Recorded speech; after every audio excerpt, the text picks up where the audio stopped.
bienvenue à nouveau sur ma chaîne. Aujourd'hui, une nouvelle vidéo et on va parler du report d'admission. Par exemple, si tu as eu une admission pour la session d'hiver 2022, mais malheureusement, tu n'es pas prêt à commencer ta session et tu voudrais reporter ton admission pour l'automne 2022, je t'invite à regarder cette vidéo du début jusqu'à la fin pour ne rien manquer. Et même si tu prévois entreprendre des études plus tard, cette vidéo va quand même t'aider en te donnant les informations qui vont te permettre de pouvoir reporter une admission si tu te retrouves dans un impasse, ok?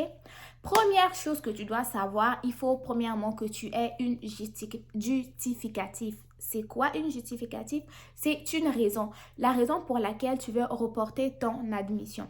Ça peut être le fait que tu as eu ton admission, oui, mais les procédures au niveau de l'immigration, ça n'avance pas.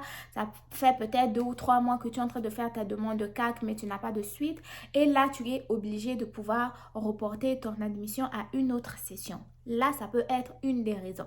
Ensuite de ça, tu dois savoir qu'il y a des conditions. Les conditions sont les suivantes. Sache que un report d'admission peut se faire uniquement à la session suivant la session d'admission. Là, je m'explique une fois de plus.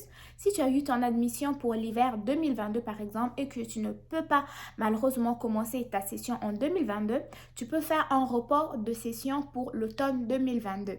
Mais tu dois t'assurer que ton programme est offert à la session d'automne 2022 pour ne pas te retrouver dans la merde, dans le sens où il va falloir refaire une admission pour l'hiver 2023. Ok, donc ça va être très important de vérifier les dates d'admission et vérifier les sessions pour lesquelles ton programme est offert. Ok. Condition numéro 3, sache que un seul report est autorisé par programme. Un seul report est autorisé par programme. Ensuite, condition numéro 4, sache que la demande de report d'admission correspond à la dernière journée d'annulation des cours.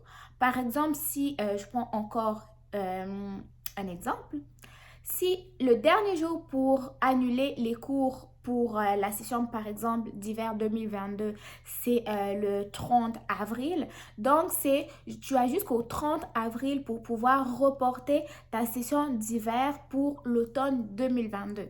OK? Ensuite de ça, sache que la demande de report d'admission doit être faite par courriel au niveau de l'université de ton choix ou l'université pour laquelle tu es inscrit, que ce soit pour le cégep pour lequel tu es inscrit ou même pour le centre de formation professionnelle que tu es inscrit. Qu'est-ce que tu dois mettre dans ta lettre de demande de report? Première chose, tu dois mettre ton nom et ton prénom. Ensuite de ça, tu dois mettre ton code permanent. Si tu n'as pas de code permanent, tu peux mettre le nom de ton programme suivi du code qui leur rend attribué. Ensuite de ça, tu dois mettre le trimestre pour lequel tu souhaites reporter ton admission. Mais si jamais tu as un code permanent, tu peux le mettre aussi.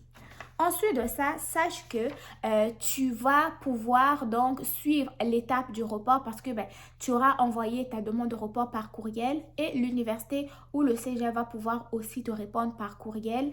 Et pour l'université du Québec à Montréal, l'UQAM, eux, ils traitent les demandes de report jusqu'à 20 jours après réception des dossiers. Donc, quand tu vas reporter ton admission, ne t'attends pas qu'en une semaine, tu vas avoir une confirmation. Cela peut prendre jusqu'à 20 jours pour cette université-là, mais pour les autres universités ou les autres cégeps, ça peut être également plus long. OK? Donc, ça, c'était vraiment les 5 étapes que tu devais respecter pour pouvoir reporter une admission. Donc, étape numéro 1, la raison pour laquelle tu souhaites reporter ton admission. Ensuite de ça, étape numéro 2, tu reportes ton admission sur l'autre session de la même année. Par exemple, si tu es admis pour l'hiver, tu peux reporter ton admission pour l'automne 2022 en espérant que ton programme est offert à cette session-là. Et ensuite de ça, ça va être très important de vérifier quand même les dates d'admission. En troisième lieu, c'est un report à la fois. Étape numéro 4, c'est que la date de demande de report va correspondre à la dernière journée d'annulation des cours. Et étape numéro 5, c'est donc là que tu vas pouvoir rédiger ta lettre de demande d'annulation en mettant ton nom, ton prénom, ton code permanent si tu l'as, le titre de ton programme avec le code qu'ils t'auront donné lorsque tu avais fait ton admission. Et ensuite de ça, tu dois mettre le trimestre pour lequel tu souhaites reporter ton admission et envoyer tout cela par courriel à l'adresse de ton université.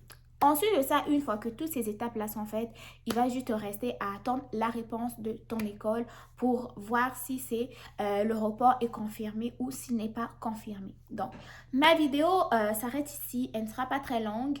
C'est tout ce que j'avais à vous dire concernant le report d'admission. Et sachez aussi que si vous reportez l'admission, tout cela, ça va être très important de suivre les démarches au niveau de l'immigration pour voir quand est-ce que vous allez pouvoir avoir votre CAC ou votre permis d'études. Si malheureusement, vous avez reporté votre admission pour l'automne 2022 et que malheureusement, vous n'avez toujours pas votre permis d'études et votre certificat d'acceptation du Québec, ça va être à vous de pouvoir évaluer s'il va vous falloir une autre demande d'admission ou si vous allez peut-être envisager d'autres alternatives. Donc, c'était un peu ça pour aujourd'hui. Si vous êtes nouveau, je vous invite à vous abonner, partager la vidéo, mettez des gros pouces bleus, beaucoup de likes et je vous dis à très bientôt pour une nouvelle vidéo. Bye!